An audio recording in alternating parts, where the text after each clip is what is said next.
some words that I will never forget. I was told to do your own thing, meaning go get the sisters together and form your own organizations.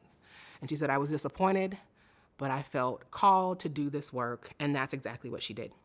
Upon her return from Detroit, she met with her superior, who enthusiastically supported her plan to organize the nation's Black sisters.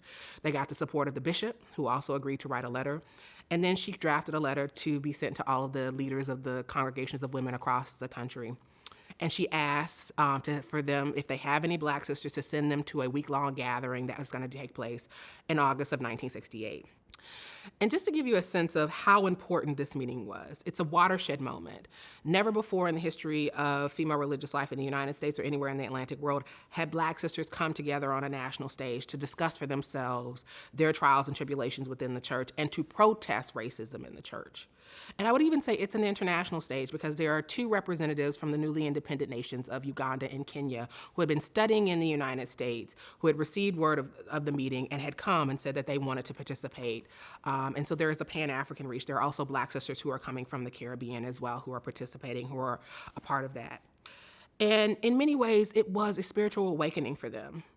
I will talk about the origins. So the origins of the National Black Sisters Conference actually lie in April of 1968, soon after the assassination of the Reverend Dr. Martin Luther King Jr. in Memphis, Tennessee. At that particular time, there had been this gathering, or there was a forthcoming gathering of the National Catholic Conference for Interracial Justice.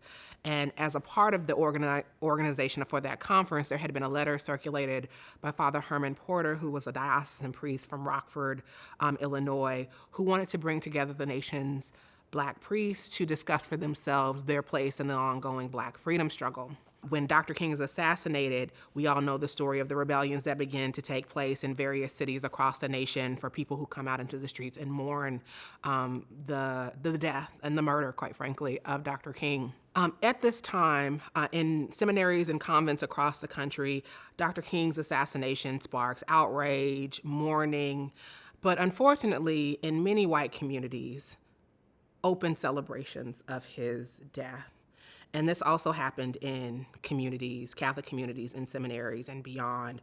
In the case of Sister M. Martin de Porres Gray, who was Pittsburgh's first Black religious sister of mercy, Dr. King's assassination certainly was a turning point in her time in religious life.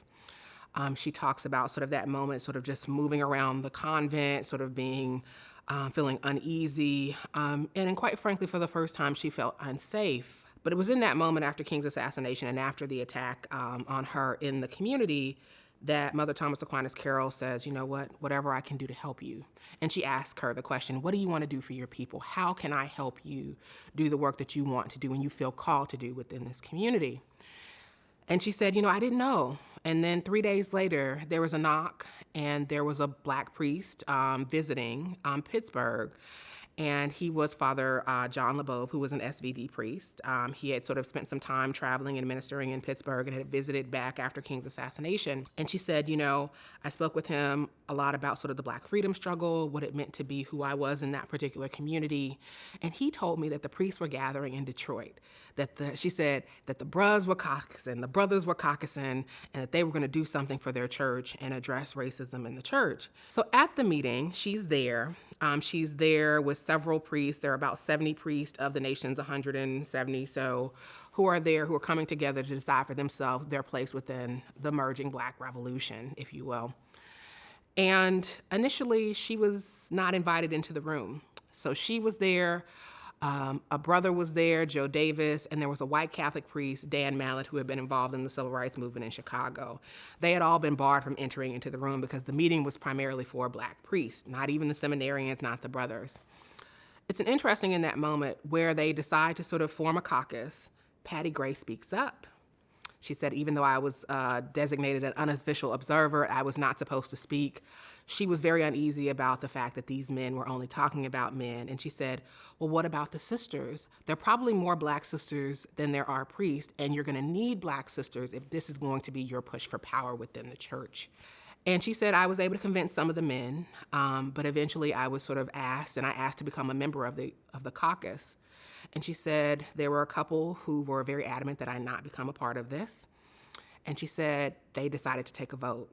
And she said, when I came back in, I was sort of told that I was not, it was not an affirmative vote, but I was told to go get the sisters, to do your own thing. On the one hand, it's a political moment that we know that Black women in the secular world are organizing themselves into their own sort of institutions and organizations, and yet we also have Black sisters who are forming what they initially called to be a Black Power Federation of Catholic Nuns, so they could decide for themselves what would their role be. How would they contribute to this particular moment? We know that the National Black Sisters Conference, in addition to organizing themselves, they organize themselves into various regions.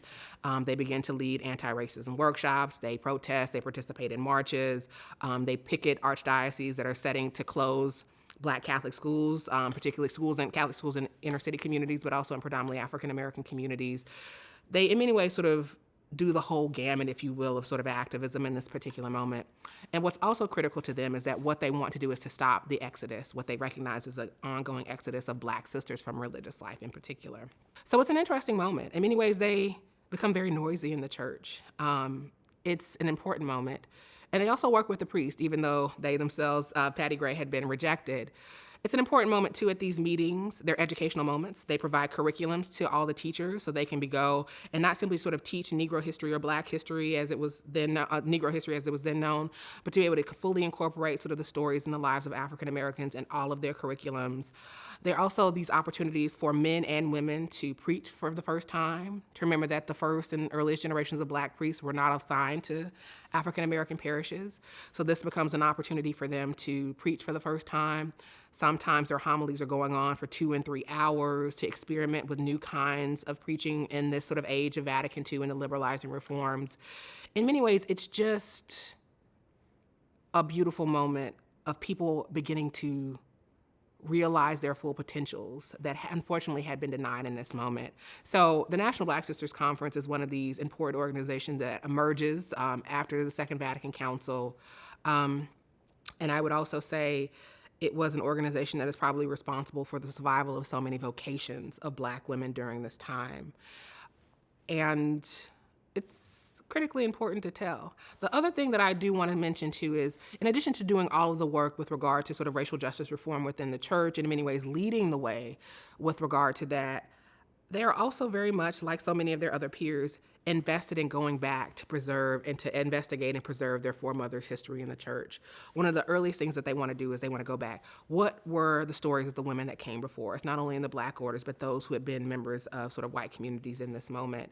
So we also see the first attempts to write sort of articles that survey the history of Black sisters in the United States, who see themselves as a part of this long sort of Black Catholic sort of freedom struggle, and they sort of write themselves into history in ways that I think are really powerful and sort of once again remind us how powerful history is and why history will always matter, to understand that you have a place within this particular story of the American Catholic experience, that they were deeply invested in ensuring that it would be preserved.